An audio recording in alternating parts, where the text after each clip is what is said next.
What if the best way to boost your team's productivity, trust, and retention didn't need any extra money, a new policy, or even another meeting? I'm Kim Bohr, host of the Courage to Advance podcast, and today's guest is Sarah Harris. She's a licensed clinical social worker with more than 20 years of experience who still works with clients. Additionally, she uses this clinical background to help leaders build healthier workplace cultures. Sarah joins us to share insights that will change how you see the small moments that shape your team. We've got a lot to cover, so let's dive in.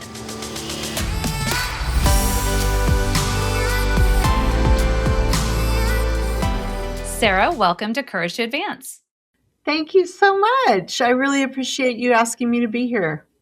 Well, I'm excited for us to talk about your book and your background and what you're bringing into organizations. So before we dive in to really the workplace culture that you focus on and the trust impact, tell our listeners about the unique work you do. I mean, you're still practicing as a mental health therapist, specializing in trauma. You've obviously published this amazing book, which we've talked about, that I'm really highly recommend people dive into.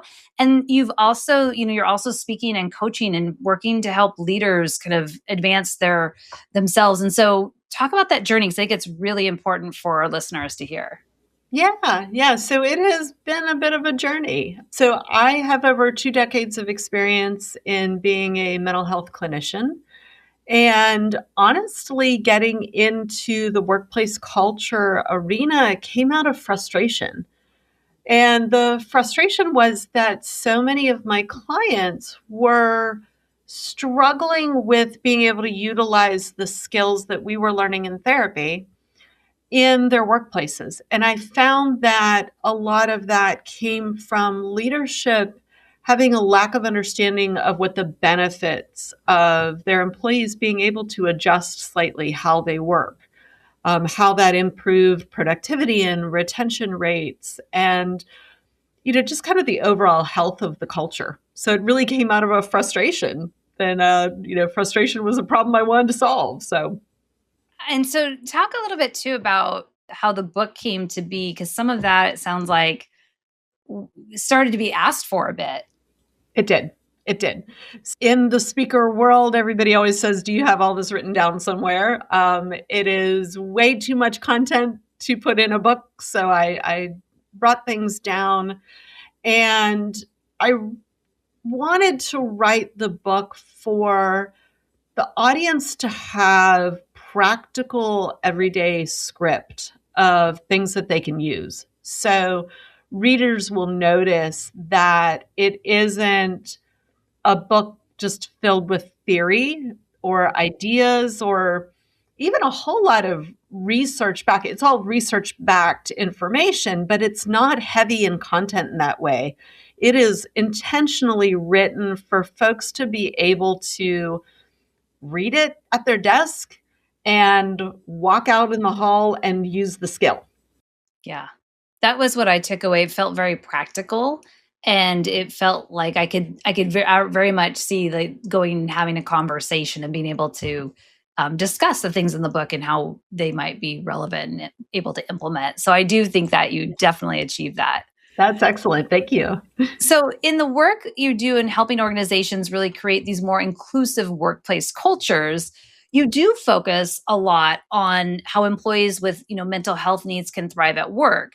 And one of the things that was so interesting for me when I learned about your work, and I was thinking about the research that we did at Spark Effect around trust, there's this element of psychological safety really scored extremely high when employees trust their direct manager more than their organization as a whole. So that's something that came through in this research we have. So what do you see as the biggest barriers that prevent someone from saying to their boss, I need help, or I'm struggling in these ways? Yeah, I think that one of the barriers to people letting management know that they need some additional support is the costs that aren't spoken. So sometimes those costs are attached to a stigma. And that stigma might look like, is this going to impact my PTO? Is this going to impact my ability to promote? Is this going to impact which opportunities I am granted? And so, unfortunately, our culture in the US has really stigmatized mental health, and we use language in a colloquial sense that has a actual technical meaning to it. So for example, if somebody says, "Oh, I'm so OCD." Well, you might be a very organized person. Someone who struggles with a clinical level of OCD is usually actually quite distressed by it. They're not Mhm. comforted by organization. They're very stressed out with organization. It's hard for folks to ask management for support and for help if they have a diagnosable mental health condition because of all those stigmas that come around. So I grew up in the day and age where going postal was a Yes. phrase that we Mhm. used a lot. And understanding that if somebody says that they're really distressed and we're using a phrase like going postal, again, it's reinforcing those stigmas. So Yep. there's a lot of concerns in that way. That makes a lot of sense, and I can completely see what you're referencing there, just how that language is just part of our nature in describing, things that have really heavy weight and real meaning to them. Walk us through how you help leaders, audit even their own policies. You mentioned in your work that, a policy's intended message can differ significantly from what it actually communicates in practice. Mhm. And I've seen that from my own experiences and organizations. We've seen that from what necessarily doesn't work well and shows up in Mhm. really terrible ways with other organizations. So, what's an example of this disconnect that you frequently see? So I think one of the examples that I see most often and where the disconnect is between policy and application is organizations promote in their advertising that they support health and well-being of their employees. Hmm. Well, my clients in my mental health practice can only see me Tuesday through Friday between the hours of 8:30 and 3:30. So if you're an employee and you're going to be a patient of mine, then your appointments need to match my office hours. So where that policy gets disconnected is when an employer says, "Yes, we support health and well-being, but don't make your appointments Monday, Wednesday, Thursday, or Friday. Oh, and don't make them at the beginning of the day or the end of the day. Oh, and make sure that you're at the all hands meeting once a month." So, yeah, if you can work your appointments around that, that would be great. Hmm. And so then the employee goes, "Well, then there's really no way that I can meet my mental health needs." One of the other things that I see often is there's not enough cross training done. So I have a client who she was the only one who was trained to run a report that was due by 5 p.m. every Friday, every Hmm. single week. So when she was really struggling, I said to her, "Hey, you know what? You have like weeks of PTO saved up. I would like you to take off a day once a month. Just take the day off." She said, "Well, I can't do Fridays. Can't do Fridays." I said, "Why can't you do Fridays?" She said, "I'm the only one that runs that report. I'm the Hmm. only one that knows how to do it. Literally, my manager doesn't even know how to do it." So, how are we setting folks up to be able to take time when they need time? What if that particular employee had a family emergency and actually had to go out? From a business perspective, what are you setting yourself up for as a business leader? That report is not getting done. And if it's that important, how is it getting done? Yeah, those two are perfect examples. They really resonate. The first one, I have seen that in action, not in our own organization, but I've had others tell stories around that similar need of like, well, I can do it if I'm inside this particular very small window. And that's just not that's Not the illusion realistic. of inclusion, right? It may be well intended, but the realities of how the world is working isn't being considered. Mhm. I think the last one example you gave is really interesting. And I think as an organization of our size, we have fallen into that as well, where we do have people cross-trained, and not everything is cross-trained. And there's certain things that we find that have complexity to it that we need more people able to do more frequently, so Mhm. that they don't forget how to do it when somebody does go on, a PTO or an extended leave or something like that. And so I think what you just said really is a nice reminder of perhaps even cycling through some of the frequency of that people are doing things so that they stay fresh, Mhm. helps us to really expand so people have that ability to have more of that Yeah. flexibility. Yeah. That's really helpful. I'm glad you shared those too. So you've worked as a mental health therapist for over 2 decades, and you talk about some of those words we use in workplaces, like you mentioned the OCD example. We also talk about things like accommodation and how that actually, shapes whether people feel safe or not. What language works better? What are some ways that we should be thinking about it as leaders to be able to support people and honor what they need, and yet not have it feel like something that becomes taboo to them, that they don't want to actually ask and take, and step into what they need? Yeah, I think the phrase that you used there of want, accommodation as a word is not inappropriate. It's the correct definition. It is an accommodation. However, the implied message of accommodation is that you are somehow a burden, that this Mhm. is somehow a drastic change, that you're a problem. And so folks don't want to ask for accommodation because of the stigma attached to the word. So, one of the things that I really try to help leaders do is change their language more to support. So, it may look like, what is something that I could do that would feel most supportive to you? Or, in what way can I support you to do your best work? Mhm. And if we do that, then it feels a little more collaborative and it feels less threatening to the nervous system. Whereas the implied meaning, and I think that's one of the things that is difficult for folks, is sometimes the language that we use is being used by definition correctly, but the societal meaning behind it creates a feeling of not being safe. Mhm. And so if we can start approaching the words with support, what is it that's something that I can do to help you do your best work? I really like that too, because that word change feels different. It Mhm. feels more in alignment with somebody versus so formal that it feels rigid and it feels like it's just a check the box. At least how it resonates with me when you say that. Yeah. And I think that's important. And that's what I'm trying to help people to recognize is notice what the word feels like to you. If I say to you, what accommodations do you need? There's part of your system that kind of goes, oh, I don't need accommodations. Yeah. I'm fully competent. I don't need that. And like I said, by definition, the word is a correct word, but the meaning around it in our society Yeah. doesn't match anymore.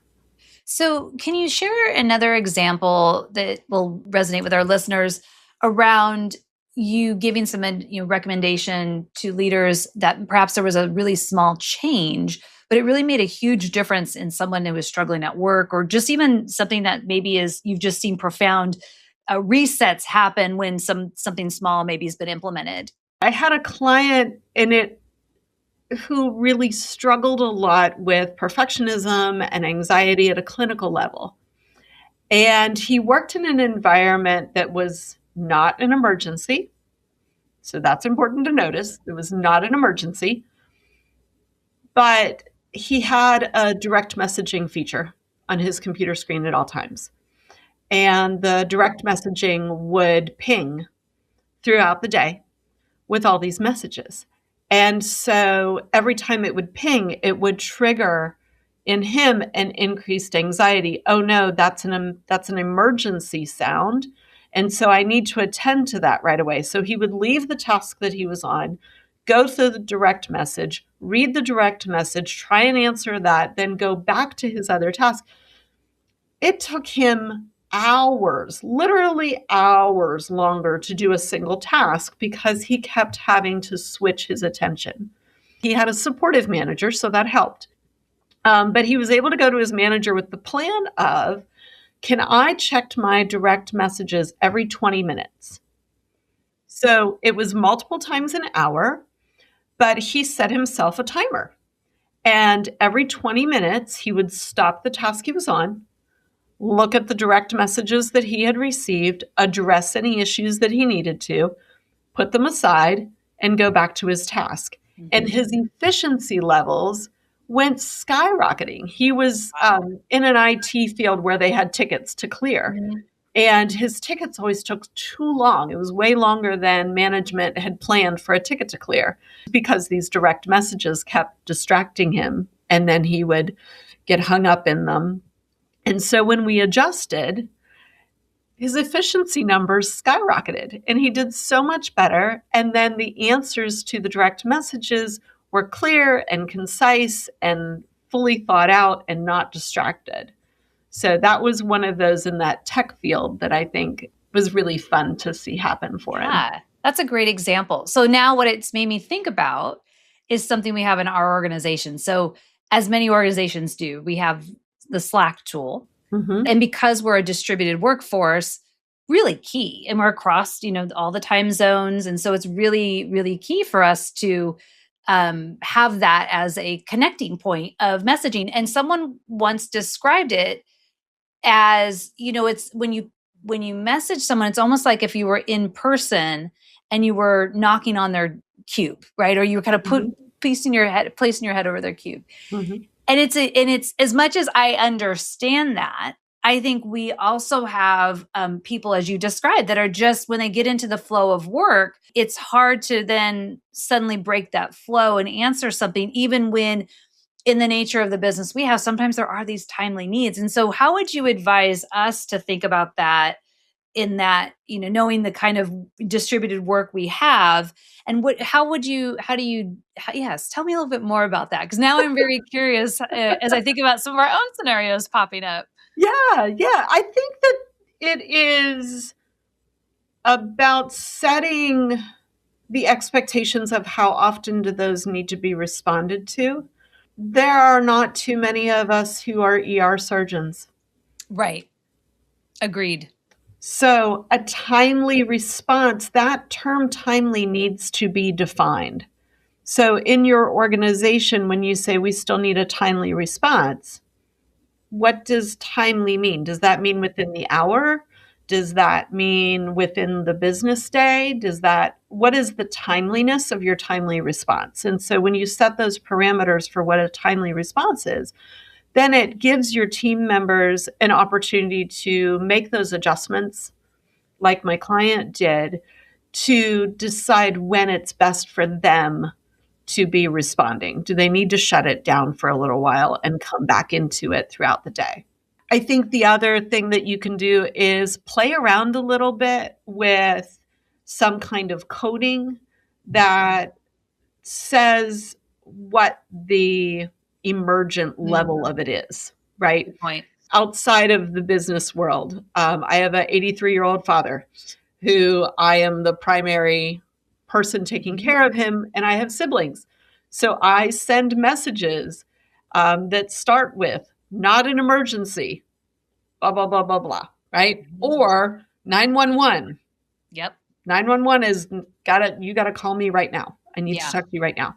So when we can clearly state at the beginning, this is something you can wait on, or this is something that needs to be addressed right away, then we're giving the receiver that ability to make their own decision on their boundary. Yep. Is this a good time for me to stop what I'm doing and redo it? Because the other thing that we need to know about attention is that every time you stop what you're doing and you try to go back to it, your thought pattern has now been disrupted. Mm-hmm. So you're now spending time going back and rereading what you already wrote on the original task, and then trying to get your brain to get back in line with what it was you were thinking of.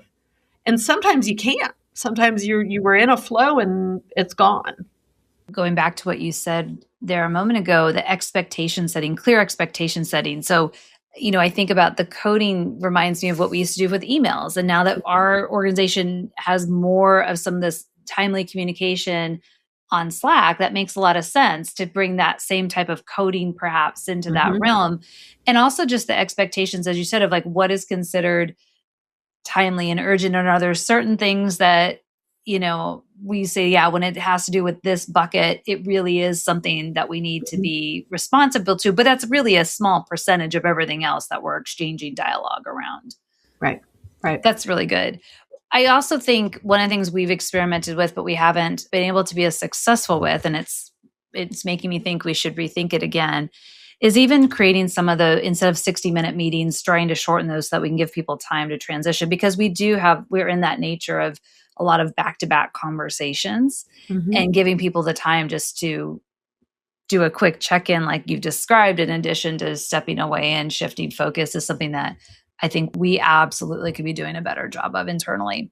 I would even challenge you in those meetings to start the meeting with questions of just kind of checking in with how our team members doing that day. Where is their attention?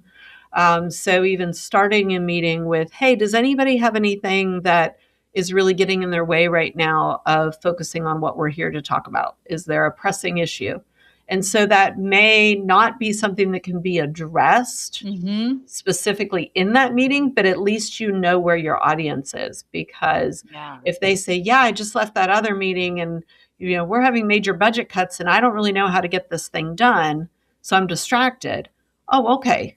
So now I know where your head is and that I can't expect 100% Mm-hmm. from you in this. That's a great question. And then it prompts if it's something you need to be involved with, it prompts well, let's schedule a follow-up. It sounds Right. like we should get together sooner than later.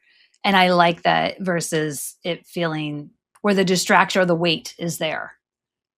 I really like that. So, when we think about the trust research again that we've done, one of the real interesting findings that I think aligns so well with your work is that we show that employees trust their direct managers about 4 points higher than they trust the senior leadership inside an organization.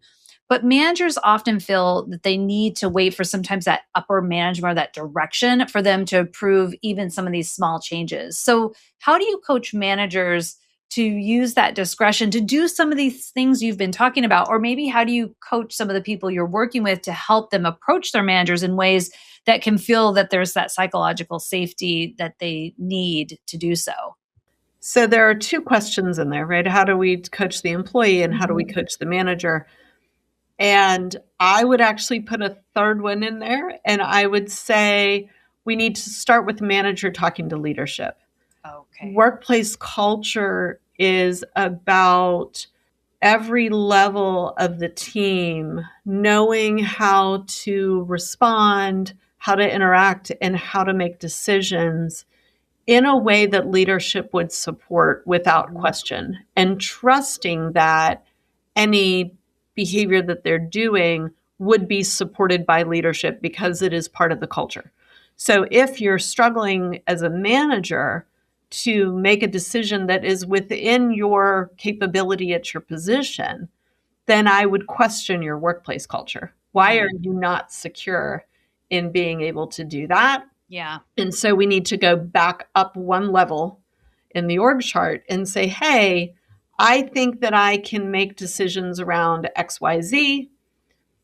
Is that something that you understand that I'm able to do? Are there parameters, clarifying any parameters around that? Yes, you can do this, but only within this parameter or whatever, that's fine. My question first always is, so to the manager, what is going on in the workplace culture that you don't feel that you can do that? And then Hmm. how do we get some clarification at that level? If that is there, then I would say to management, check in with the culture. What would the culture say about this change that you want to make? And is it aligned with that? One of the things that we found in our research was that we're all experiencing what we coined these micro disruptions on a given Mhm. basis. Like you Mhm. and I both share being in the sandwich generation where we have, young adult children or still in the kind of those teenage years, and aging parents. And I think from that nature, right, things happen where suddenly our best planned week is now all up in the air. And so are there things that you would say, hey, when I start to notice certain aspects of somebody's patterns changing, then maybe that's a time to step in? What are some of those things that maybe people could think about right now that they may be experiencing on their team that might be an indicator to get curious? Well, I think actually the last couple of words there are probably the whole answer is approaching with curiosity. So if as a manager or leadership in any aspect, you get in the habit of approaching with curiosity. So approaching with curiosity is a way to hold people accountable while also having a better understanding of why they're maybe having the issue that they're having. So if you're getting the employee who is calling out last minute frequently, that's an issue. Mm-hmm. And it is something that leadership needs to address. Mm-hmm. So approaching with curiosity would be from a managerial standpoint, would be a conversation where I might say, hey, Kim, I've noticed that for the first 6 months that you were working with us, your attendance was pretty standard with kind of the baseline of your coworkers. However, in the last 2 months, you've been calling out a lot lately. And I don't need to pry into any of your personal business, but is there something going on that you would like some adjustments, or are there things that we can be Mm-hmm. doing that would better support you? Because I'm concerned that you're not able to finish your tasks, right? And so now I'm approaching with curiosity. Now I've given you the opportunity as the employee to share the personal detail or not, so you could share as the employee, I'm having family issues, and not choose to share the details. Or you can say, yeah, my dad has fallen 4 times in the last month and I keep having to meet him at the ER and I'm up all night. Oh, Mm-hmm. okay, well, that's something that we need to know then, Yeah. right? From the employee standpoint, it is about making a decision based on who do you find in your organization that feels the most trustworthy, the most safe to you Mm-hmm. from the beginning. So maybe that's even a coworker. Right. I had a coworker years ago who it was a bunch of therapists all working together, and we were all of a certain age, and we were all having children around the same time. And one of the new clinicians, she had only been on the team for a couple of months when she became pregnant. And I remember her very clearly coming to me in the break room and saying, oh my gosh, in less than a year, I'm going to ask for maternity leave. How do Mm-hmm. I do that? And I just laughed because it was a great manager at the time. And I said, oh, he's used to us. We each take 3 months off, and we just happen to rotate it pretty smoothly. Just let him know what you're expecting, and he'll tease you about, oh, geez, here's another one, and then we'll move on and we'll make a plan. It'll be fine. But she didn't feel comfortable yet because she had not had to ask for that level of support with that manager yet. And she Yeah. wasn't sure how it was going to come across. And so she came to me because she saw me as a trusted colleague that she could ask. I think that's a really great, set of examples, and depending on where people are at in that case, I think, that the maternity one's an interesting one too, especially because I think there's a lot of at least perception in organizations where perhaps that's not as easy of an ask up front, right? And that sometimes women, I know in my own case, and this has been many years ago, I waited until the last minute because of the expectations and the role I had. And now, whether that was right or wrong at that time, it was a very different business environment Mm-hmm. certainly than it is now. Let me ask you a little bit more about tapping into some of your background and your trauma work. The trauma therapy you do gives you this really unique insight into how our nervous system responds in workplaces and the different types of interactions we have. And I really think it'd be helpful for you to explain what's happening neurologically when we unknowingly trigger that response in our colleagues or even in just these mundane situations that we don't realize maybe are off-putting to others. The really cool thing is that we are hardwired as humans for survival. And so it is a subconscious process that we don't even have an awareness that is happening unless we've done a whole lot of therapy work.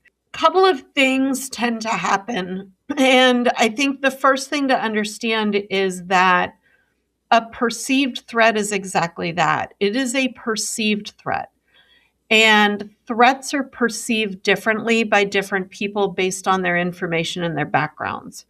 So one of the things that happens in the brain is when somebody experiences a wanted event or an unwanted event, but for example's sake, we're going to stick with an unwanted event, the brain collects this little box of all of the things that were present during that unwanted event. So let's use a motor vehicle accident. It's on the interstate, it's in the rain, and it's a Friday night. So now the brain has said, oh, when we're on the interstate, we're not safe. When it's raining, we're not safe. When it's nighttime, we're not safe. So it doesn't have to be a Friday night in the rain on the interstate for the brain to say we're not safe. Any of those ingredients can be present for the brain to say we're not safe. So let's take that into the workplace. If they had an unwanted experience where somebody came up unexpectedly behind them, whether it be a mugging or a rape or childhood abuse or any of those things, and you approach the coworker from behind quietly, not trying to creep, just you're quiet. And then they startle because their brain says, oh, somebody's here unexpectedly. They didn't announce themselves. They didn't tell me they were coming. Then what happens is there is a message that is sent immediately down the spinal column, immediately, to get that person to react in a way that is going to keep them safe. So the digestive system actually shuts down. It's kind of interesting because you don't need your digestive system to get safe. And all of the blood starts going to your large muscle groups. And the body prepares to fight or run or shut down, but that happens less frequently. What isn't happening is the conscious processing of listening to the language that is coming from the person who just approached you. So one of my favorite examples that I give to help people really understand this is if you are crossing the road and a city bus is coming at you, you don't stand in the middle of the road and check the make and model of the city bus. Your brain doesn't care the make and model of the city bus. It just knows big bus going to get hurt. I got to get out of here. And you get out of the way. So that happens even when you're sitting in your office chair. The brain goes, oh, somebody unexpected. This is not safe. I have to respond.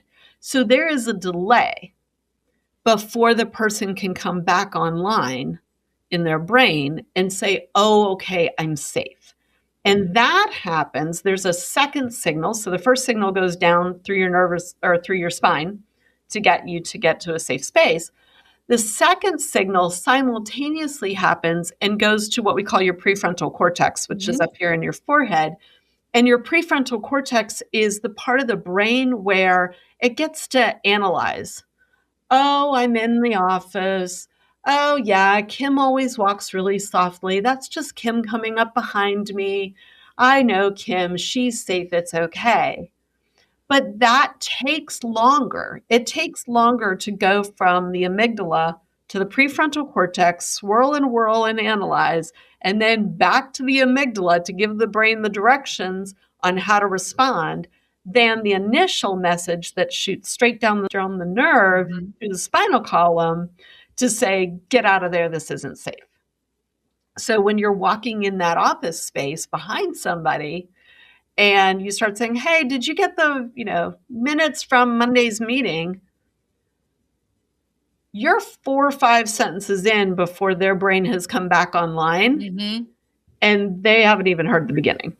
So what do you recommend for somebody that maybe recognizes or just how do we have more awareness about something that maybe we're not, we don't have an understanding of somebody's trauma, but we have to assume that, that everybody's had maybe something. So how do you kind of try to bring more awareness or think about that for somebody? So one of the first things that I really encourage workplaces to do is check with their individual employees about their physical space layout. Is there a way that they need to adjust their physical space layout? I was actually just talking to an event planner earlier today. I spoke at an amazing event, but one of the rooms was set up in a very traditional standpoint where all of the seating faced the stage and the doors were behind. And I said, hey, the next time you do an event, I would love for you to put about 6 chairs on either side of the room that are facing the other seating so that folks who need to be able to see a door can see the door and the speaker.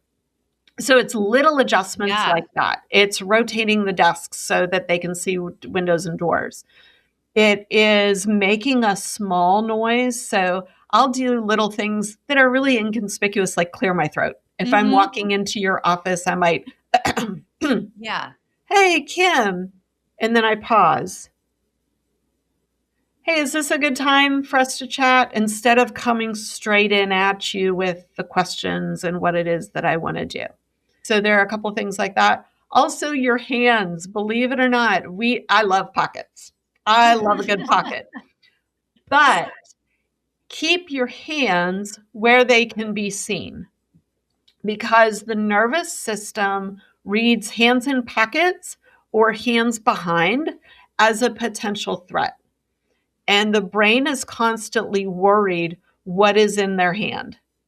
And so you don't want to be having a conversation with somebody where part of their brain is literally just staring at your hands going, what do they have in their hand? Is it something that's going to hurt me? Right? So that's a great tip too. Oh, I think those are really fabulous, and they make a lot of sense, and something that we just probably by nature don't really think about on a day-to-day basis. And they're free. Yes. They're things we can do immediately when people hear this. Yes. So if you could embed one practice into every organization's culture to help them be more resilient when disruption inevitably occurs, what would it be? I think the thing that I would want organizations to do when there is a disruption is to be transparent. And what I'm going to say about that is be transparent with boundaries. There's an understanding in every organization that senior leadership is going to have information that other levels of the organization are not privy to at the time. And people can accept that. But it is also important to recognize that if you are not transparent 2 ways, and what I mean by transparent 2 ways is be transparent about what you know and what you don't know. So if you are transparent in 2 ways, you are going to reduce rumors. And the funny thing about rumors is that they start as a rumor and then get interpreted as being fact. So big things like mergers and takeovers immediately snowball into everybody's losing their job and they're going to kick us all out in 6 months. So when leadership can be transparent about what you know. Yes, there will be some restructuring. Job titles are going to change. We see those changes affecting XYZ layers of the organization. Being transparent about what you don't know would look like, we believe the new organization coming in will probably make some structural changes and may do some layoffs. we have not been told yet at what levels those are going to be impacted. So when you do that, when you say clearly, this is something I recognize you might be thinking of, and I don't know the answer to that, then you cut off those rumors. That is such a perfect example. And it, again, it supports that research we saw in our trust report around transparency and open and honest communication. They're so critical, especially allowing people to get curious and understanding the context without fear of retribution. So I think you wrapped us up on such a beautiful note. So how can people reach you if they want to find more about your work? Yeah. So I am very active on LinkedIn. And so you can look me up as Sarah Harris on LinkedIn. There is a company page of Sarah Harris Speaks that doesn't get nearly as much attention, also on LinkedIn. So you're welcome to look through that. And I also have a website that keeps up to date on any events that I'm doing and things like that. And that is sarahharrisspeaks.com. And so I would love to make connections and get chatting with folks. Let's create some healthy workplace cultures. Yes, there is a lot of opportunity for that. Sarah, thank you so much for joining me today. And I really, really enjoyed our conversation. Me too. Thank you so much for inviting me, Kim. I appreciate your time.